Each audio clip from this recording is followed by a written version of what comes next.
کبھی درپیش جو کوئی مسئلہ پوچھ لیں حاضر ہوں ہم ان کی بارگاہ۔ الحمدللہ رب العالمین والصلاة والسلام علی خاتم النبیین اما بعد فاعوذ باللہ من الشیطان الرجیم بسم اللہ الرحمن الرحیم والصلاة والسلام علیکہ یا رسول اللہ وعلی آلکہ واصحابکہ یا حبیب اللہ والصلاة والسلام علیکہ یا نبی اللہ وعلی آلکہ واصحابکہ یا نور اللہ۔ مدنی چینل کے ناظرین، پروگرام دارالافتاء اہل سنت میں آپ کو خوش آمدید کہتے ہیں۔ اللہ رب العالمین ہم سب کو دین اسلام کے احکامات سیکھ کر سمجھ کر ان پر عمل پیرا ہونے کی توفیق عطا فرمائے۔ ہمارے پیارے نبی صلی اللہ علیہ وآلہ وسلم کا فرمان عظمت عالی شان ہے، زینوا مجالسکم بالصلاۃ علیہ فإن صلاتکم علیہ نور لکم یوم القیامہ۔ اپنی مجلسوں کو مجھ پر درود پڑھ کر آراستہ کرو کہ تمہارا مجھ پر درود پڑھنا قیامت کے دن تمہارے لیے نور ہوگا۔ صلو علی الحبیب صلی اللہ تعالی علی محمد صلی اللہ علیہ وآلہ وسلم، صلاۃ و سلام علیکہ یا سیدی یا رسول اللہ وعلی آلکہ واصحابکہ یا سیدی یا حبیب اللہ۔ آج کے ہمارے مہمان مفتی محمد کفیل رضا اطاری صاحب، ان کو خوش آمدید کہتے ہیں۔ جزاک اللہ خیر۔ کیسے مزاج؟ الحمدللہ علی کل حال۔ ماشاءاللہ۔ ہمارے پاس کچھ ویڈیو سوالات بھی اور آپ سائلین کے ہی سوالات موجود ہیں، ان کو بھی انشاءاللہ شامل کریں گے، تو بلا تاخیر پڑھتے ہیں اپنے ناظرین کے سوالات۔ میرا نام جامی رضا اطاری ہے۔ میرا مفتی صاحب سے یہ سوال عرض ہے، کیا غیر مسلم کو سلام کر سکتے ہیں؟ غیر مسلم کو سلام کہ آپ اپنی جانب سے جو ہے وہ کوئی مسلمان اسے سلام کرے، یہ منع ہے۔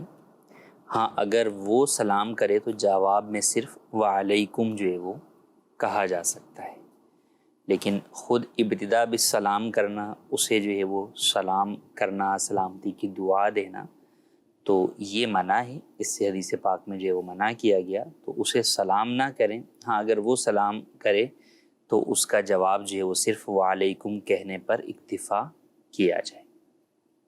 ٹھیک، اس کے بھی باقاعدہ اپنے احکامات ہیں، کہاں یہ سلام اور اس طرح کے معاملات ہم کر سکتے ہیں اور کہاں ہمیں اس کی اجازت نہیں ہے۔ سلام کے حوالے سے ویسے جو نارمل مسلمانوں کے اندر جو ایک طریقہ کار، جو ایک انداز، اب ہم دیکھتے ہیں کئی مرتبہ سلام کی جگہ دیگر الفاظ آ گئے۔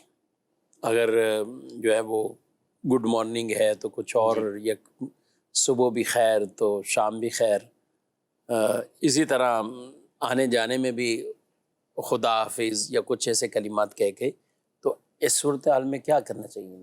دیکھیے، مسلمان کا دوسرے مسلمان سے ملاقات کرتے وقت جو ہے وہ سب سے پہلا جو گفتگو ہونی چاہیے وہ سلام ہونا چاہیے، یعنی بلکہ گفتگو سے پہلے جو چیز ہے وہ سلام ہے، کہ السلام بعد الکلام جو ہے وہ کہا گیا۔ تو گفتگو جب بھی آپ کسی مسلمان سے ملاقات کے لیے جاتے ہیں، فون پہ بات کرتے ہیں، تو پہلے آپ کو جو ہے وہ سلام کرنا چاہیے اسے، اور سامنے والے کو چاہیے کہ سلام کرنے والے کے سلام کا جو ہے وہ جواب دے۔ اب اس کے بعد جو ہے وہ مختلف الفاظ جو ہے وہ گڈ مارننگ ہے، صبح خیر ہے، یا اور دیگر الفاظ جو ہے وہ کہنے میں حرج نہیں ہے، لیکن آغاز بہرحال جو ہے وہ سلام سے ہونی چاہیے۔ سلامتی کی دعا ہے در حقیقت ایک مسلمان کی دوسرے مسلمان کے لیے۔ حدیث میں فرمایا کہ جسے تم جانتے ہو اور جسے نہ جانتے ہو، دونوں پر سلام کرو دونوں کو۔ تو بالکل اس بات کا معمول بنانا چاہیے۔ ہم یہ دیکھتے ہیں کہ بعض جگہوں کے اوپر ایک طرف تو مسلمانوں کا آپس میں یہ معمول جو ہے وہ نظر آتا ہے، یا ان کی عادت جو ہے وہ نظر آتی ہے کہ وہ آپس میں بھی ایک دوسرے کو سلام نہیں کرتے، اور اس طرح کے الفاظ کے ذریعے سے جو ہے وہ ملاقات جو ہے وہ کرتے ہیں، گڈ مارننگ یا اور دیگر الفاظ، ہائے ہیلو وغیرہ۔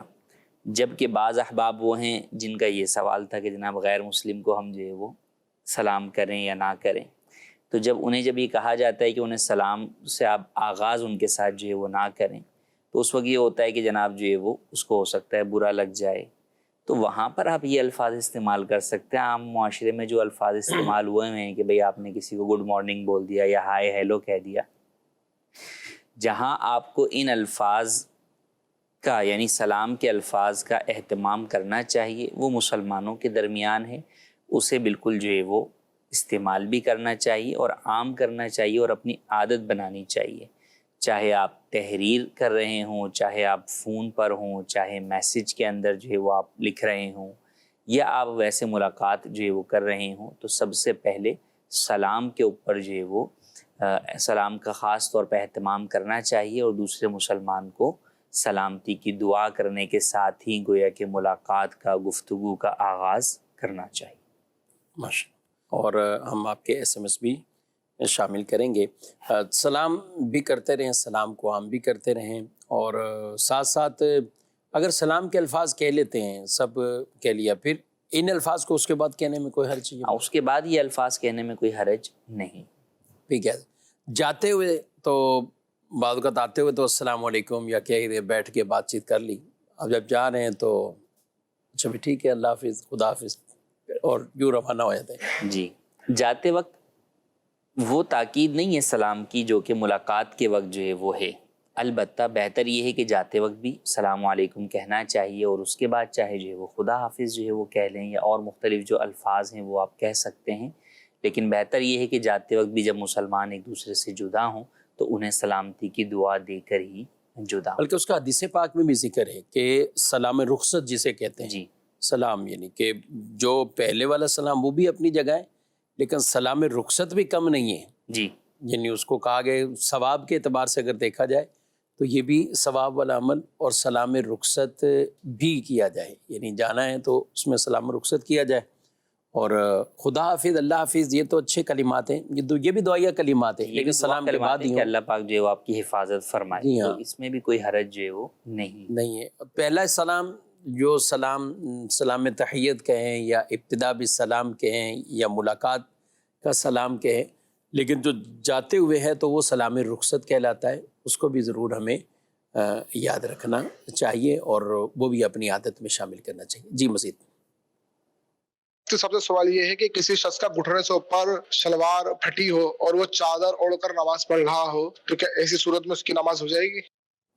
جی دیکھیے، نماز میں ستر عورت یعنی جو کہ مقام ہے، چھپانے کی جو جگہ ہے مرد کے لیے، ناف سے لے کے گھٹنوں سمیت، اور عورت کے لیے پورا بدن.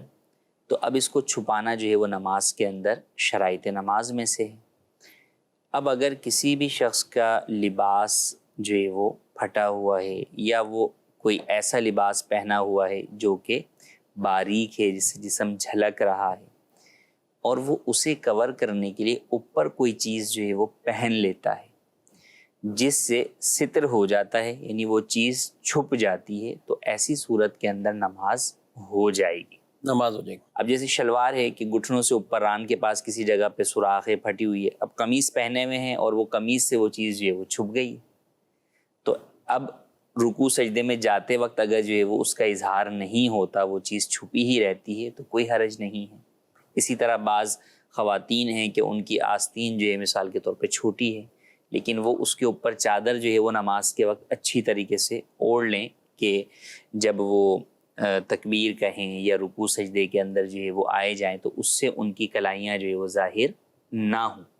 تو ایسی صورت کے اندر بھی ان کی نماز ہو جائے گی. تو بنیادی چیز یہ ہے کہ وہ جو ستر ہے وہ چھپا ہوا ہو، اور وہ چھپنا جو لباس آپ پہنے ہوئے ہیں فقط اسی کے ساتھ ضروری نہیں، بلکہ اگر وہ کسی اور ایکسٹرا لباس کے ذریعے سے بھی آپ کا وہ ستر چھپ جاتا ہے تو نماز ہو جائے گی، اس میں کوئی حرج نہیں ہے. جی مزید. میرے مفتی صاحب سے سوال یہ ہے کہ ایک شخص کو میں بطور قرض 1 لاکھ روپے دیے تھے. اس نے کہا تھا کہ میں آپ کو تھوڑے تھوڑے کر کے جو ہے ریٹرن کر دوں گا. 3 مہینے گزر چکے ہیں، اس نے 1 روپیہ بھی جو ہے میرا ریٹرن نہیں کرا. تو میں نے اس سے کافی بات چیت کری، اس کے بعد بھی وہ ہیلے بہانے کر رہا ہے، جس کی وجہ سے میں مجبور ہو کے قانونی کارروائی کر چکا ہوں. کیا ایسا کرنا میرے لیے جائز ہے یا نہیں؟ تو ارشاد فرما دیجیے. دیکھیں، کسی مسلمان کو بلا عوض بغیر سود کے قرض دینا یہ ایک اچھا کام ہے، ثواب کا کام ہے، مسلمان کی خیر خواہی ہے. اب اگر وہ جو مقروض ہے، جس کے اوپر قرضہ ہے، وقت کے اوپر ادائیگی کرنے سے قاصر ہو رہا ہے اور اس کی وجہ واقعی اس کی اپنی جو ہے وہ پرابلم ہے، وہ ادائیگی نہیں کر سکتا، ادائیگی پر قدرت نہیں رکھتا، تو اس کو مہلت دینی چاہیے. قرآن کریم میں بھی ذکر ہے وَإِنْ كَانَ ذُو عُسْرَةٍ فَنَظِرَةٌ إِلَىٰ مَيْسَرَةٍ کہ اگر وہ تنگ دست ہے تو اس کو جو ہے وہ مہلت دینی چاہیے. یہ مہلت دینا بھی جو ہے وہ قرض دینے والے کے لیے ثواب کا باعث ہوگا.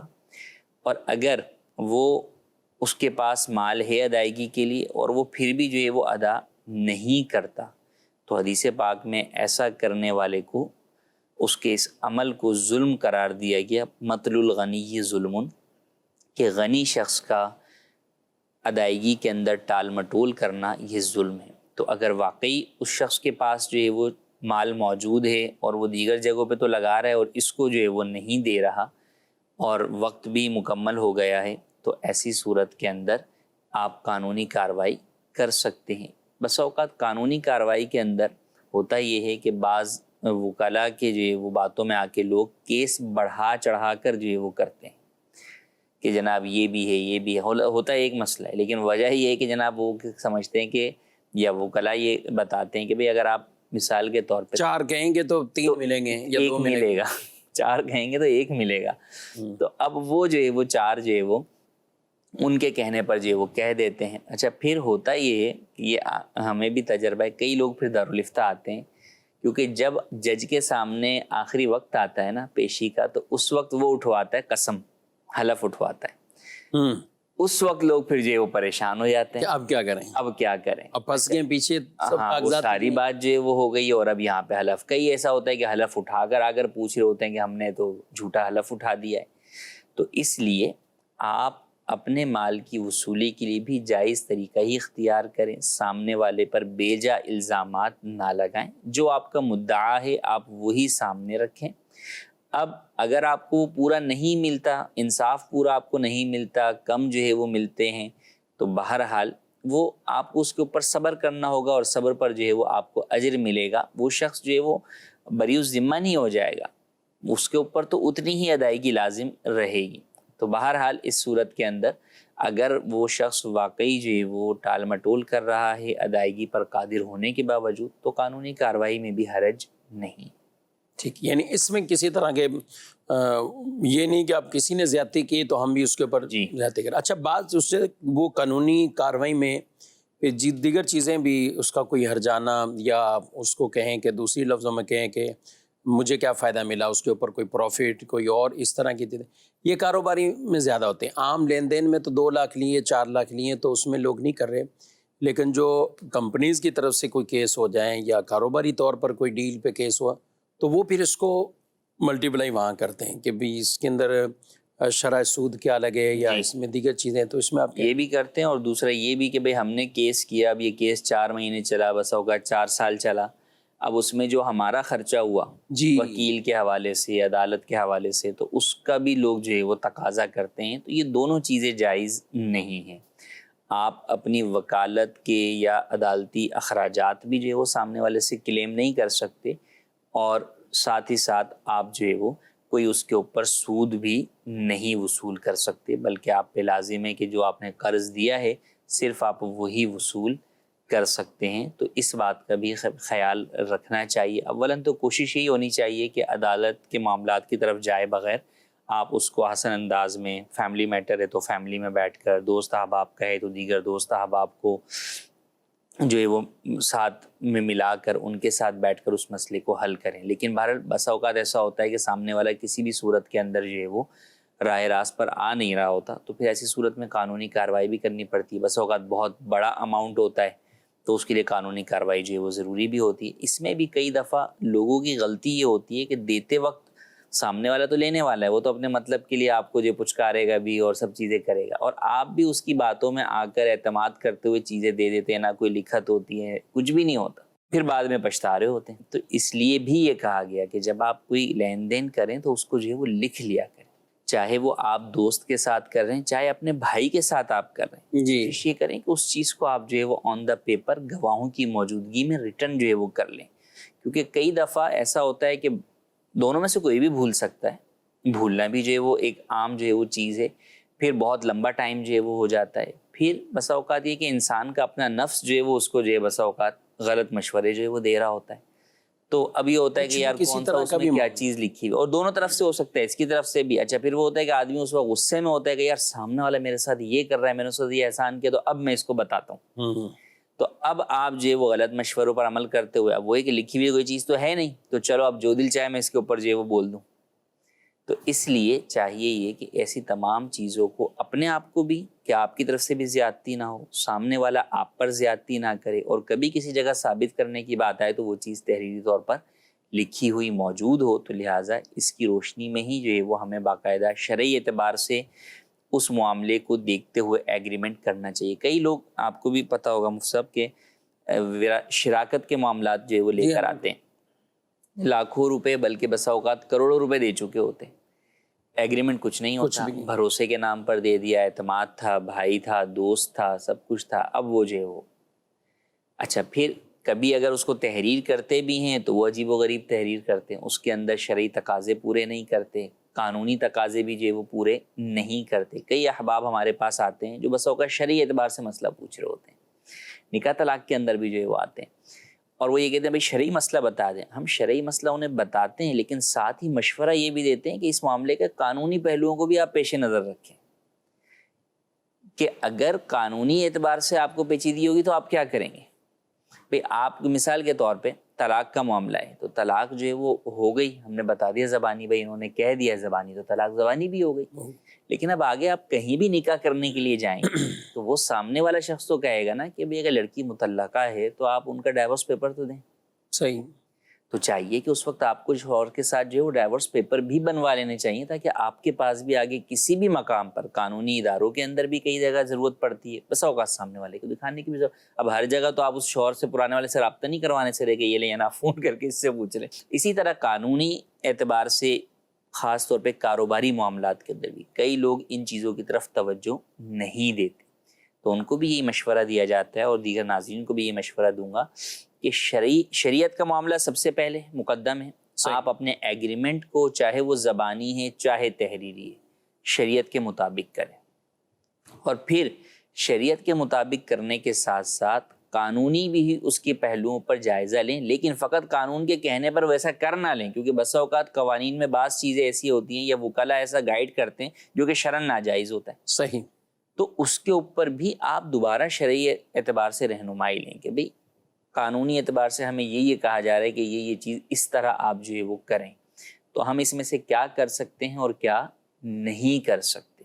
تو ان چیزوں کو بھی جاننا ضروری ہے۔ وراثت کے معاملات میں بھی کئی دفعہ جو ہے وہ ایسا ہوتا ہے کہ کیس ہوتا ہے اور پھر سامنے والے کے پاس زیادہ جائیداد آ جاتی ہے۔ اچھا ایسے بہت کم لوگ ہوتے ہیں کہ وہ آتے ہیں پوچھنے کہ دیکھیں ہمارے پاس تو یہ عدالتی فیصلے کے ذریعے سے تو یہ چیز اتنی آ گئی، اب آپ یہ بتا دیں کہ ہمارے لیے اس میں کتنی حلال ہے، صحیح، اور کتنی ہمارے حق میں جائز کیا ہے، کرنا چاہیے، اور بقیہ کو ہم کیا کریں۔ اچھا لوگوں کے ذہنوں میں کیا ہوتا ہے، عام طور پہ یہ بہت کامن سا ایک لوگوں کے ذہنوں میں سوال ہوتا ہے، یعنی جو خوف خدا رکھنے والے ہیں، ایک تو وہ ہیں کہ جن کو یہ فکر ہی نہیں ہے کہ یار آ گیا تو آ گیا، ایک وہ ہیں کہ جن کو فکر تو ہوتی ہے کہ یار نہیں ہمارا تو اتنا ہی حصہ ہے، باقی ہمارا نہیں ہے، لیکن وہ جو اضافی ہوتا ہے نا اس کا سوال یہ کرنے آتے ہیں کہ اس کو صدقہ کہاں کر سکتے ہیں۔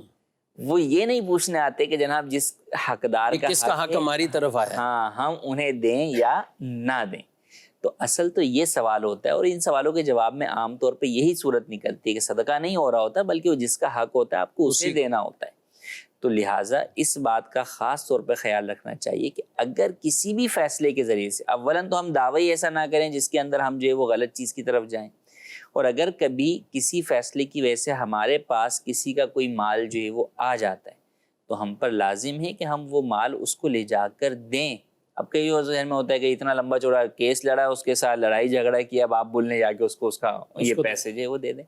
بالکل قیامت کی اگر پکڑ سے آپ کو بچنا ہے تو اس کا وہ مال آپ کو اسے دینا ہی ہوگا، تو اس بات کا بھی خیال رکھنا ضروری۔ اچھا جیسے یہ قرض والی بات چلی تو ایک تو یہ ہوا کہ اب وہ دے نہیں رہے، انہوں نے کہا کہ میں کیس کر رہا ہوں، بعض اوقات لینے والا جیسے یہ قرض 2 لاکھ 3 لاکھ لیا ہے، اب ایسا کوئی قرض کسی نے اپنی ضرورتاً ہی وجہ سے لیا ہوگا، شادی یا کچھ اور ایسا معاملہ یا کوئی بھی ضرورت ہو سکتی، ایک شخص اگر واقعی تنگ دستی میں آ گیا، اس کے ساتھ واقعی کوئی ایسے کرائسز آ گئے ہیں، ہم ان کی تو کوئی پذیرہ ہی نہیں کر رہے کہ جو لوگوں کو جان بوجھ کر لوگوں سے پیسہ ہتھیا لیتے ہیں جی اور اس سے رسک لے کر کوئی کاروبار کرتے ہیں اور پھر آ کے مسکین بن جاتے ہیں کہ ہمیں مل نہیں رہا، ہم کیا کریں، ہماری یہ کیفیت، ہماری یہ حالت. وہ کہا جاتا ہے نا دوسرے کے پیسوں سے کاروبار کا مزہ ہی الگ ہے. پیسہ اس کا گیا، اگر نفع آیا تو دونوں کو ملے گا، نہیں آیا تو پیسہ تو اسی کا گیا. جی تو ایسے لوگوں سے ناظرین کرام بالخصوص جو جاب کرنے والے ہوں یا جن کو وراثت میں سے کچھ ملا ہو یا جن کو ریٹائرمنٹ کچھ ملا ہے، تو وہ اپنے ان پیسوں کا تحفظ رکھیں. ان کو صحیح معنوں میں آپ کہیں لگانا چاہتے ہیں تو وہ درست تو ایسی جگہ ہو کہ جہاں آپ کو اعتماد بھی ہو اور شرعی تقاضے بھی اس کے پورے ہوں. یا نارمل مشورہ یہی دیں گے آپ کو، پھر آپ گولڈ لے کے رکھ لیں اور یا زمین لے کے آپ رکھ لیں کہ یہی آپ کے پاس ہو سکتی ہے. اس کے علاوہ ہم مشورہ یہ تو نہیں دیں گے کہ یہ اٹھا کر کسی کو. ایسے لوگ تقریباً باتوں میں آئے تھے. اب 15 لاکھ ریٹائرمنٹ ملا، 20 لاکھ ملا، عمر جو ریٹائر ہو جاتا ہے تو اس کی عمر خود ہی 60 سال عمر ہے، تو اب اٹھایا پیسہ دوسرے کو دے دیا. اور لوگ بھی آگے بتا رہے ہوتے نا ایک ڈیل ہے، بہت اچھی ڈیل ہے، اتنا نفع ہے، یہ سب کچھ، یہ اس کے پیسوں سے. دور کے ڈھول جو سہانے نظر آ رہے ہوتے ہیں نا، یہ کئی لوگ ایسا ہوتا ہے کہ وہ بےچارے بہک جاتے ہیں اور وہ ایسے اچھا یہ باقاعدہ پلان کرنے والے لوگ ہوتے ہیں نا کہ وہ آپ کے سامنے جو ہے وہ اچھا یعنی نارمل آپ کے ساتھ ہی جاب کرنے والا شخص ہے، آپ دیکھیں گے کہ یار وہ تو گاڑی بھی لے رہا ہے، یہ بھی کر رہا ہے، وہ زیادہ کر رہا ہے، بڑا بھائی اب وہ باتوں میں خود ہی بتائے گا میں نے تو فلاں جگہ انویسٹ کیا ہوا تھا، وہاں سے اتنا پیسہ، یہ نوکری تو میرے لیے کچھ بھی نہیں ہے، وہاں سے تو میں اتنا جو ہے وہ کما رہا ہوں. دوسرے اب لوگ وہ بھی شامل ہو گئے. ہاں اب دوسرے احباب جو ہے نا وہ اس کو دیکھ کے لالچ میں آ کر نا کہ یار یہ اتنا ہو تو ہم کیوں نہ لگائیں، تو وہ پھر ہمارے بھی یار کچھ آپ پیسے وہاں پر لگا دیں، اور یوں لے کر جو ہے وہ ان کے پیسے ڈبو دیتے ہیں. آج کل خاص طور پر ڈیجیٹل کرنسی کے اور مختلف اس طرح کے اسکیمز کے اندر لوگ بہت سارا دوسروں کا پیسہ اس طرح جو ہے وہ برباد کر دیتے ہیں. اچھا پھر وہی کہ یہ سب کچھ کرنے سے پہلے وہ احباب پتہ نہیں کیوں اس بات کو سوچتے نہیں ہیں کہ یار میں ذرا سا جائزہ تو لوں، کسی مارکیٹ والے سے یہ معلوم کرنے کی تو کوشش کروں کہ آیا یہ ٹھیک بھی ہے یا نہیں ہے. اسی طریقے سے شرعی اعتبار سے بھی میں یہ معلوم کروں کہ آیا یہ چیز جائز بھی ہوگی میرے لیے، جائز نہیں ہوگی. تو ان دونوں پہلوؤں کو پیش نظر جو ہے وہ رکھیں. دیکھیں کوئی بھی شخص ہے نا، بیوپاری نے تو جو ہے وہ سہانے خواب ہی آپ کو دکھانے ہیں، وہ چاہے کسی بھی قسم کا بیوپاری ہو، کیونکہ اس کا کام ہی یہی ہے، اس کو اپنا مال بیچنا ہے. اب بہت کم وہ ہوتے ہیں کہ جناب جو ہے وہ دیانتدار بھی ہوں. ٹھیک ہے، عام طور پر وہی ہے کہ سامنے والے کو سہانے سپنے خواب جو ہے وہ دکھائے جاتے ہیں اور پھر جو ہے وہ فوری طور پہ جو ہے وہ غائب ہو جاتے ہیں. تو لہٰذا آپ اپنی جمع پونجی کی خود فکر کریں، لالچ میں نہ آئیں. بسا اوقات ایک طرف نفع کم مل رہا ہوتا ہے، دوسری طرف نفع زیادہ مل رہا ہوتا ہے، نفع زیادہ کی کوشش میں آپ جو ہے وہ پورا ہی جو ہے وہ ضائع کر دیتے ہیں. تو ایسا جو ہے وہ ہرگز نہ کریں. دیگر احباب سے مشورہ کریں، بڑی عمر والے افراد سے مشورہ کریں، شرعی طور پہ سب سے پہلے رہنمائی جو ہے وہ حاصل کریں، پھر اس کے بعد ہی کوئی قدم اٹھائیں. صحیح. بڑی عمر والے بعض تاجر ہوتے ہیں نا، وہ بڑے اچھے مشورے دیتے ہیں جن کو تجارت کی ہوتی ہے. جی وہ کہتے ہیں اگر آپ کو کوئی آگے کہے نا کہ یہ بہت نفع ہے، اس میں 5 لاکھ لگا دو تو اتنا آپ کو ملے گا، اتنا ہمیں ملے، تو وہ بڑی عمر والے یہ کہتے ہیں کہ آپ اس کو بولو پورا ہی 5 لاکھ تم لگاؤ، پورا ہی نفع تم رکھو. ہمیں یہ کہانیاں نہیں سناؤ، یعنی آپ ہمیں کیوں نفع دے رہے ہو؟ اگر اتنا ہی واضح اور اتنا ہی نفع ہے تو پورا 5 لاکھ آپ ہی لگاؤ. وہ کبھی ہی نہیں اپنی پراپرٹی سیل کر کے اس کام میں لگائے گا، لیکن دوسروں کے پیسے، وہ دوسروں کی پراپرٹی بھی سیل کرا کر وہ اس میں کر دیتا ہے اور بعد دھوکے میں مبتلا کر دیتا ہے لوگوں. اچھا چلیں مختصراً جو وہ والا کیس یعنی تنگ دستی والا، اگر قرض لیا اور تنگ دست ہو گیا تو اب کیا کرنا؟ دیکھیے تنگ دست ہے تو جیسے میں نے کہا کہ قرآن کریم میں بھی حکم ارشاد فرمایا گیا کہ تنگ دست کو مہلت دیں. جی حدیث پاک میں بھی ہے کہ جناب ایسا کرنے والا شخص جب مہلت دیتا ہے تو اسے روزانہ اتنی رقم صدقہ کرنے کا ثواب ملتا ہے. صحیح. تو بالکل آپ کے پاس بھی گنجائش ہے، سامنے والا بھی جو ہے وہ تنگ دست ہے، تو بالکل اسے مہلت دینی چاہیے. اچھا اس کے اندر بھی یہ کہ آپ اس چیز کو لمیٹڈ کریں. جیسے ان سوال میں بھی تھا، اس نے کہا میں کچھ کر کے آپ کو دیتا رہوں گا. صحیح. کب دوں گا، کتنا دوں گا، یہ کوئی پتہ نہیں، کوئی نہیں پتا. اب اسی پہ جھگڑا ہوتا ہے. وہ کچھ میں 1 روپے آپ کو دے دو روزانہ تو آپ لے لیں گے؟ نہیں لیں گے آپ. تو اس لیے ان چیزوں کو پہلے ہی واضح کر دیا جائے کہ بھئی ہر مہینے اتنے روپے جو ہے وہ واپس کریں گے آپ. تو اس طرح واضح کریں. اور بہرحال سامنے والا اگر تنگ دست ہے اور آپ کے پاس بھی گنجائش موجود ہے تو پھر آپ کو چاہیے کہ آپ جو ہے وہ اسے مہلت دیں. سامنے والے مسلمان کی خیر خواہی جو ہے وہ اس معاملے میں کریں. بہت زیادہ وہ تنگ دست ہے اور آپ کے پاس وسعت ہے کہ آپ معاف کر سکتے ہیں تو آپ معاف بھی جو ہے وہ کر سکتے ہیں.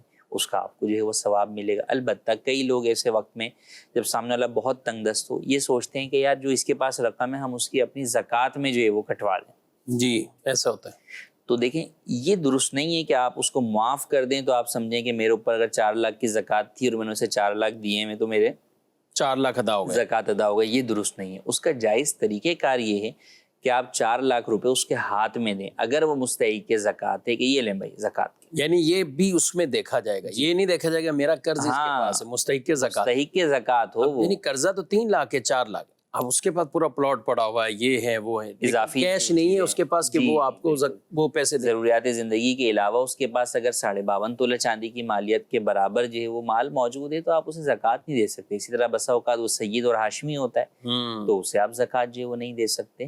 تو اگر واقعی مستحق کی زکوٰۃ ہے تو پھر بھی معاف کر دینے سے زکوٰۃ ادا نہیں ہوگی، بلکہ اس کا حل یہ ہوگا کہ آپ اس کے ہاتھ میں کیش دے دیں کہ بھائی یہ لیں زکوٰۃ۔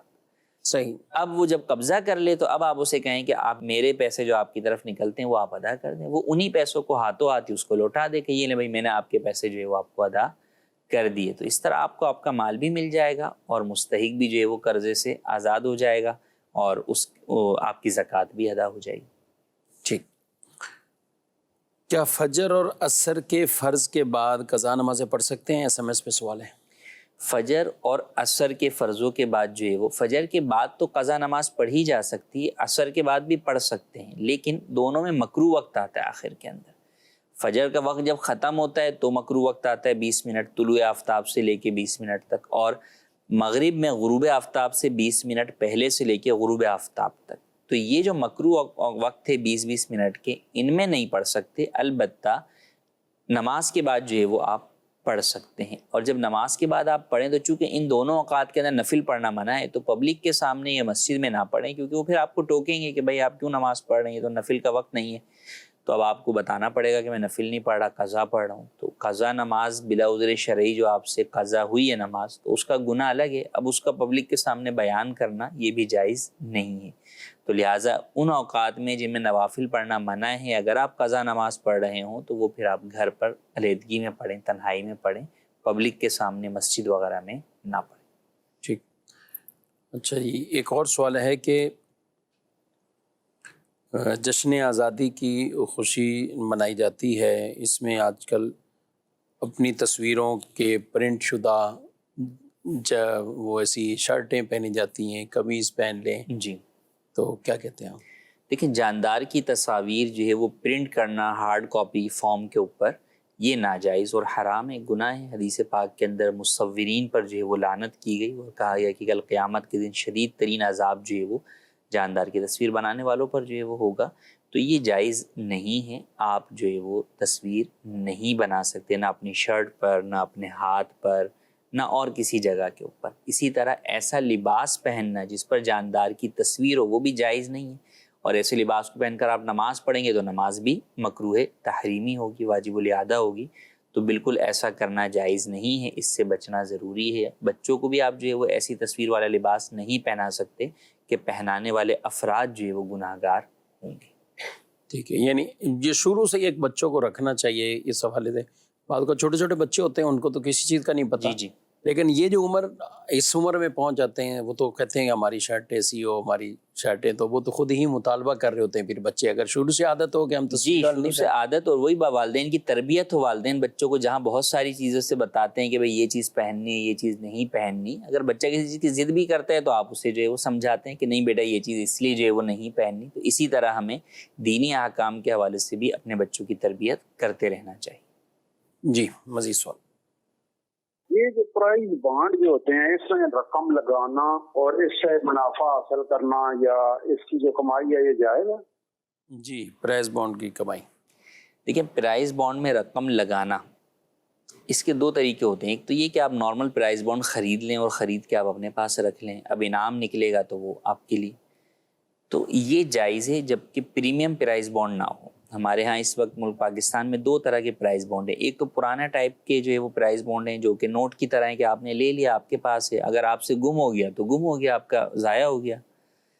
ایک دوسرا ابھی جو ہے وہ پریمیم پرائز بانڈ یا ڈیجیٹل پرائز بانڈ وغیرہ جو ہے وہ آ رہے ہیں، جس کے اندر آپ رقم جمع کرواتے ہیں، در حقیقت وہ اس کے اگینسٹ میں آپ کو جو پرائز بانڈ دے رہے ہیں وہ اس رقم کی کیا ہے، رسید ہے.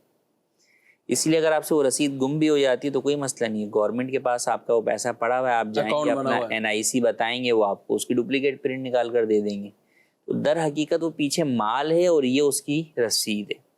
جبکہ جو پرانے والے پرائز بانڈ، اچھا پھر یہ پریمیم میں مال اور رسید کے ساتھ ساتھ یعنی اس پہ منافع بھی ہے؟ جی جی یعنی ساتھ ہی طے ہے؟ جی وہ بھی میں عرض کرتا ہوں. تو اولاً تو ان میں فرق یہ ہے کہ جو پرانے پرائز بانڈ تھے وہ کرنسی نوٹ کی طرح تھے آپ کے، کہ جس طرح کرنسی نوٹ آپ کا گم ہو گیا، پھٹ گیا آپ کا مال ضائع ہو گیا، وہ خود ہی مال ہے، وہ کسی مال کی رسید نہیں ہے. صحیح. جبکہ پریمیم پرائز بانڈ در حقیقت رسید ہے، خود مال نہیں ہے. تو پھر اس کے اوپر نفع بھی جو ہے وہ دیا جاتا ہے، کوارٹرلی جو ہے وہ نفع دیا جاتا ہے یا منتھلی دیا جاتا ہے، تو وہ بھی ناجائز ہے. اس کے اوپر ملنے والا انعام بھی جو ہے وہ حرام ہے. یہ دونوں چیزیں جو ہے وہ سود ہے. نارمل جو پرائز بانڈ ہے تو وہ خرید و فروخت کر کے کوئی رکھتا ہے اپنے پاس تو وہ جائز ہے، اس کے اوپر انعام بھی جو ہے وہ حلال ہے. البتہ پرانے پرائز بانڈ میں بھی ایک طریقہ یہ ہوتا تھا کہ لوگ پیسہ جو ہے وہ لگانے والی جو بات کہی جاتی کہ وہ خریدتے نہیں تھے، سامنے والے کو پیسے دے کے وہ رسید کی پرچیاں جو ہے وہ بنوا لی کہ بھئی اس وقت اس نمبر سے اس نمبر تک جو ہے وہ ہمارے پاس یہ والی رسید، گویا کہ میرے پاس یہ والی گڈی بک ہو گئی ہے، اور وہ ان سے لیتے نہیں تھے. اب اگر تو وہ انعام نکل گیا تو وہ اس کے پیسے جو ہے وہ ادا کر دیتے، انعام نہیں نکلا تو وہ کچھ نہ کچھ کمیشن سامنے والے کو دے کر اور اپنا بقیہ جو ہے وہ معاملہ کلیئر کروا لیتے تھے. تو وہ جائز نہیں ہے. وہ جو پرچی سسٹم پرائز بانڈ کے اندر چلتا تھا، اب بھی شاید چلتا ہوگا، تو بہرحال وہ ناجائز ہے. باقی پرائز بانڈ کے اندر انویسٹمنٹ کی دونوں صورتیں ہم نے بیان کر دیں کہ جو پرانے نارمل پرائز بانڈ تھے ان کو خریدنا اور خرید کر رکھنا اور اس کے اوپر جو نفع ملے انعام کی صورت میں وہ جائز ہے. لیکن فی زمانہ جو پریمیم پرائز بانڈز ہیں وہ ناجائز ہیں، ان کا نفع بھی حرام ہے اور ان پر ملنے والا جو انعام ہے وہ بھی سود ہے. اچھا اس میں جو نارمل ہے جیسے اس میں کوئی کسی طرح کلام نہیں جائز ہے، نہ اس میں سود نہ جوے کی بات، جو نارمل پرائز بانڈ جی اس میں بعض اوقات ایسا ہوتا ہے کہ جیسے کھلنے کا وقت ہوتا ہے تو یہ بڑے مہنگے بکتے ہیں، تو کیا کہتے ہیں آپ؟ زیادہ قیمت کے اندر اگر ملتے ہیں تو وہ لینا جائز ہیں، جبکہ ہاتھوں ہاتھ ہو، ادھار نہ ہو. ہاتھوں ہاتھ ہینڈ ٹو ہینڈ آپ نے گئے، مثال کے طور پہ وہ 1000 والی گڈی ہے اور وہ 1100 کی جو ہے وہ مل رہی ہے، تو وہ لینا آپ کے لیے جائز ہے، اس میں کوئی شرعی اعتبار سے حرج نہیں. ٹھیک ہے. اچھا ایک اور مارکیٹ میں آج کل طریقہ ہے کہ فون کر کے اپنے نمبر ان سے لے لیتے اور پرائز بانڈ نہیں لیا. مثلا 200 روپے والی جو پرائز بانڈ ہیں تو اب یہ 2000 روپے کی ملے گی ایک کاپی، تو اس کو اگر آن پہ کہیں جو بیچتے ہیں تو 2200 روپے ہوں گے. اب یہ جو اوپر کے 200 روپے یا اس طرح نا، تو 10 کاپیاں لے لیں تو یہ ان کو ٹرانسفر کر دیے، ان کو بھیج دیے اور ان سے نمبر لے لیے کہ ہمارا یہ نمبر ہے. جی پرائز بانڈ کھلنے کے بعد نہ اس کا نہ اس کا، تو اس میں یہ بھی ناجائز ہے. یہ وہی صورت جو پرچی والی میں نے شروع میں بیان کی کہ یہ وہی صورت ہوتی ہے کہ اس کے اندر در حقیقت خرید و فروخت نہیں ہو رہی ہوتی، تو نہ ہی وہ آپ کے قبضے میں پرائز بانڈ جو ہے وہ آ رہے ہوتے ہیں، تو وہ صرف جو ہے وہ ایک ادھار والا معاملہ بھی ہے. تو در حقیقت وہ صرف جو ہے وہ انعام کے لالچ کے اندر جو ہے وہ پیسہ ڈالا جاتا ہے، تو یہ جائز نہیں. ٹھیک جی، مزید سوال. میرا نام محمد حاشر ہے. میرا یہ سوال ہے کہ اگر قرآن کے اوپر ہاتھ رکھ کر عزم کیا جائے کہ آئندہ گناہ نہیں کروں گا مگر پھر بھی گناہ ہو جائے تو اس پر کیا حکم ہے؟ جی لیکن گناہ سے جو ہے وہ بچنا ہر صورت میں ضروری ہے. اگر کسی شخص نے سچی جو ہے وہ توبہ کی، پختہ ارادہ کیا، وہ چاہے قرآن پر ہاتھ رکھ کر کیا یا ویسے کیا، اور بعد میں پھر دوبارہ اس سے وہ گناہ ہو گیا، تو گناہ گار ہے وہ، اس کے اوپر دوبارہ توبہ کرنا جو ہے وہ لازم ہے. ہاں قرآن کے اوپر ہاتھ رکھ کے صرف کہا تو بھی توبہ ہی لازم ہے. اگر قسم کھائی قرآن کی کہ میں قرآن کی قسم کھاتا ہوں کہ یہ گناہ نہیں کروں گا، اور پھر وہ گناہ جو ہے وہ کر لیا، تو اب توبہ کے ساتھ ساتھ اس قسم کا کفارہ بھی دینا ہوگا، جو کہ 10 مسکینوں کو 2 وقت کا کھانا کھلانا ہے، یا 10 مسکینوں میں سے ہر ایک کو ایک صدقہ فطر کی مقدار دینا ہے. تو یعنی اگر قسم کا کفارہ بھی جو ہے وہ لازم ہوگا، اور توبہ تو بہرحال گناہ کی ویسے ہی لازم ہے، تو وہ اپنی جگہ پر لازم ہی رہی. قرآن پاک پر ایک طرح کا ہاتھ رکھ کے بھی اللہ کو یعنی گواہ بھی بنانا، عزم بھی کرنا، تو اس میں کتنی اور شدت نہیں؟ بالکل. دیکھیں قرآن کریم اللہ پاک کی جو ہے وہ پاک کتاب ہے. جب آپ کسی بھی جگہ پر ہاتھ رکھ کر، یعنی اللہ پاک سے ویسے بھی آپ وعدہ کریں، ایک ہی نارمل آپ جو ہے وہ کہتے ہیں کہ یار میں کام نہیں کروں گا، لیکن جب آپ اللہ پاک کی پاک کتاب پر ہاتھ رکھ کر یہ وعدہ کر رہے ہیں تو اس صورت کے اندر بھی مقصد کیا ہوتا ہے کہ یار یہ کام نہیں کروں گا، اپنے نفس کو ڈرانا مقصد ہوتا ہے کہ وہ دوبارہ اس چیز کی طرف نہیں جائے. تو یہ چیز انسان کو گناہ سے روکنے میں جو ہے وہ مددگار ثابت ہوتی ہے کہ جب دوبارہ شیطان جو ہے وہ اس کو گناہ کی طرف مائل کرے تو وہ یہ بات اپنے ذہن میں لے کر آئے کہ یار میں نے اللہ پاک سے وعدہ کیا ہوا ہے، اللہ پاک کی پاک کتاب پر ہاتھ رکھ کر یہ وعدہ کیا ہوا ہے، تو اب یہ میرے لیے کس قدر جو ہے وہ زیادہ گناہ کا باعث ہوگا. اللہ سے وعدہ توڑنا بھی جو ہے وہ ہے. تو یہ بالکل اپنے آپ کو اس سے ڈرانا چاہیے اور بالکل بھی اس چیز کی طرف بڑھنا نہیں چاہیے. یہ تو ہم نے حکم بیان کر دیا کہ توبہ لازم ہے، لیکن اس کا یہ مقصد نہیں ہے کہ جناب ٹھیک ہے نارمل چیز، نارمل گناہ بھی ویسے ہی ہے اور ہاتھ رکھ لیا تو بھی کوئی مسئلہ نہیں ہے. نہیں، بالکل یہ یہاں پر ڈبل چیز پائی جا رہی ہے. وعدہ نہ بھی کرے تو بھی اس پہ گناہ نہ کرنا تو لازم ہی ہے جی، لیکن اب وعدہ کر کے اس وعدے کو توڑنے کی وجہ سے بھی جو ہے وہ گناہ گار جو ہے وہ ہوگا. تو لہٰذا اس بات کا خاص خیال رکھنا چاہیے، اور اسی لیے لوگ قرآن کریم کو بیچ میں جو ہے وہ لاتے ہیں کہ یار سامنے والے کو احساس ہو. کیونکہ عام طور پر یہ دیکھا ہے کہ ہمارے معاشرے کے اندر جہاں جھوٹ دھوکہ دہی عام ہے تو وہاں لوگ اسی طرح نارمل جو ہے وہ کوئی بھی بات جو ہے وہ کہہ دیتے ہیں اور بعد میں اس کی پرواہ نہیں کرتے. تو ایک یہ ہے کہ نہیں یار اگر قرآن پہ ہاتھ رکھ کر یا مسجد میں آ کر یہ بات کرتا ہے یا قسم کھا کر یہ بات کرتا ہے تو یار اب جو ہے وہ اس چیز کے اوپر قائم رہے گا. تو بالکل پھر اس چیز کے اوپر قائم بھی ہمیشہ رہنا چاہیے. ماشاءاللہ. ناظرین کرام، آپ نے پروگرام ملاحظہ کیا. اللہ پاک ہمیں دین اسلام کی تعلیمات درست سیکھ کر اس پر عمل کی توفیق عطا فرمائے. آمین بجاہ النبی الامین صلی اللہ علیہ وسلم. ہادی و رہنما ہمارے علماء، ہو کبھی درپیش جو کوئی مسئلہ، پوچھ لیں حاضر ہوں ہم ان کی بارگاہ.